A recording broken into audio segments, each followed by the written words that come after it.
Yang terhormat Bapak Ibu Guru hebat beserta pelatihan digital. Assalamualaikum warahmatullahi wabarakatuh. Perkenalkan, saya Siti Aisyah dari SD Negeri 3 Gebang Kulon. Pada kesempatan ini akan memaparkan mengenai konsep pembelajaran digital.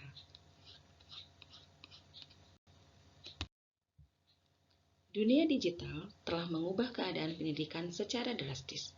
Saat ini, teknologi secara bertahap digunakan untuk menyampaikan pendidikan, pengetahuan, dan keterampilan dengan cara yang baru dan inovatif, sehingga proses kegiatan belajar mengajar jadi lebih menarik dan menyenangkan.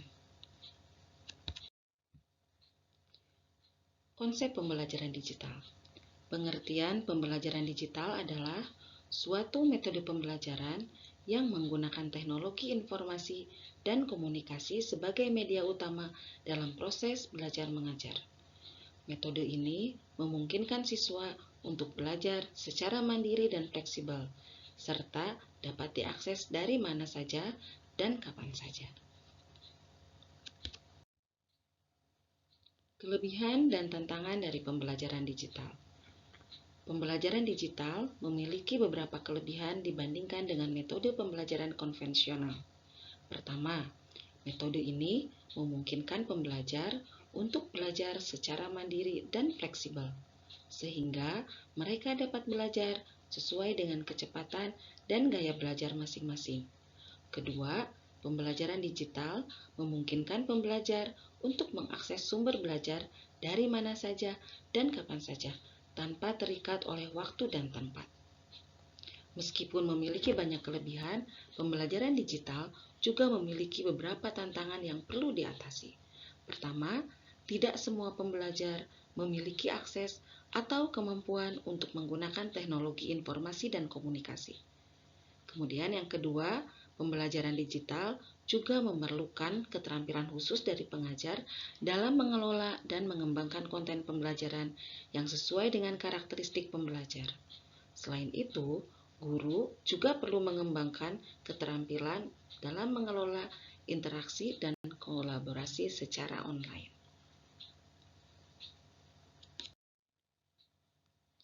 Teknologi pembelajaran digital. Teknologi informasi dan komunikasi menjadi kunci utama dalam pembelajaran digital. Ada beberapa teknologi yang dapat digunakan dalam proses pembelajaran, seperti platform pembelajaran online, video conference, e-book, dan aplikasi mobile. Teknologi ini memungkinkan pembelajar untuk mengakses sumber belajar dari mana saja dan kapan saja, serta berinteraksi dan berkolaborasi dengan pengajar dan rekan pembelajar secara online. Aplikasi kelas online. Aplikasi kelas online adalah sebuah platform yang memungkinkan seorang pengajar dan muridnya untuk berinteraksi dalam lingkungan virtual. Dalam aplikasi ini, murid dapat mengakses materi pelajaran, tugas, ujian, dan diskusi dengan mudah dan nyaman. Beberapa aplikasi yang biasa digunakan diantaranya Google for Education, Rumah Belajar, Office 365, Kuiper, Genius, dan lain-lain. Untuk bertatap muka secara online, biasanya menggunakan aplikasi Zoom, Google Meet, Skype, Google Hangout, dan lain-lain.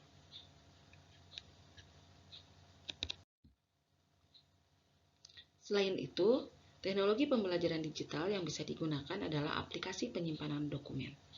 Seringkali kita mengalami kehilangan data-data penting di komputer, laptop, atau handphone karena perangkat tersebut rusak. Maka solusinya adalah menggunakan penyimpanan online. Cloud storage atau penyimpanan online merupakan media yang berbasis online untuk menyimpan file serta membutuhkan koneksi internet saat mengaksesnya. Layanan ini menyinkronkan dokumen, foto, dan lainnya yang tersimpan di semua perangkat, termasuk perangkat seluler, tablet, dan perangkat komputer.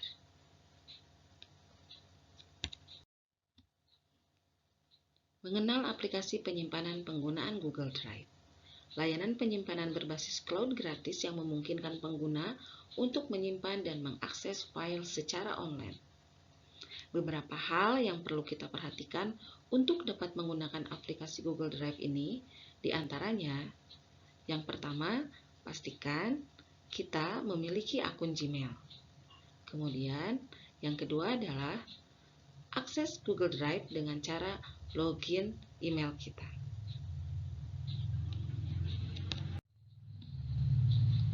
Bagaimana cara membuat folder dalam Google Drive? Nah, di slide ini kita bisa melihat cara untuk membuat folder dalam Google Drive. Yang pertama, untuk menambah folder baru, klik New di sisi kiri atas. Bisa dilihat gambarnya ada tanda plus, kemudian di sampingnya ada tulisan New. Setelah itu, kita klik tombol New Folder. Jadi setelah kita mengklik New di sisi kiri atas, maka akan muncul New Folder. Dan selanjutnya kita klik tombol New Folder tersebut.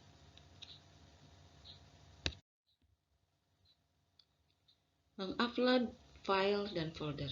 Untuk mengupload file dan folder, kita dapat melakukannya dengan langkah-langkah seperti gambar pada slide berikut ini. Yang pertama, seperti biasa, kita buka Google Drive-nya. Setelah itu, Gmail-nya jangan lupa kita juga aktifkan login ke dalam Google Drive melalui email kita. Lalu setelah itu, klik tombol New atau Baru, lalu akan muncul tampilan seperti pada nomor 4. Nah, kemudian kita klik Upload File atau Upload Folder yang akan kita bagikan kepada yang lain. Sharing file dan folder. Fitur ini digunakan apabila kita hendak berbagi file atau folder yang kita miliki dengan teman sejawat atau orang-orang yang berkepentingan dengan file dan folder yang kita miliki tersebut. Sharing file atau folder khusus untuk orang-orang tertentu bisa dengan memasukkan alamat email yang bersangkutan. Artinya, memasukkan alamat email orang-orang yang memang memerlukan file dan folder tersebut.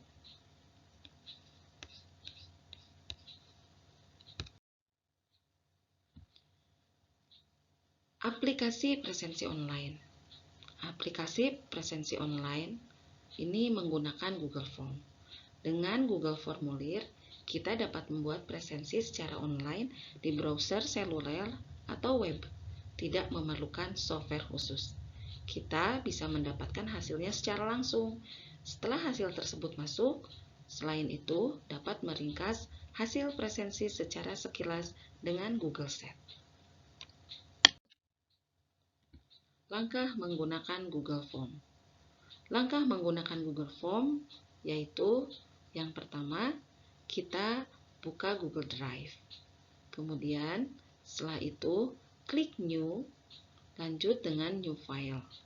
Setelah itu baru kita klik Google Form.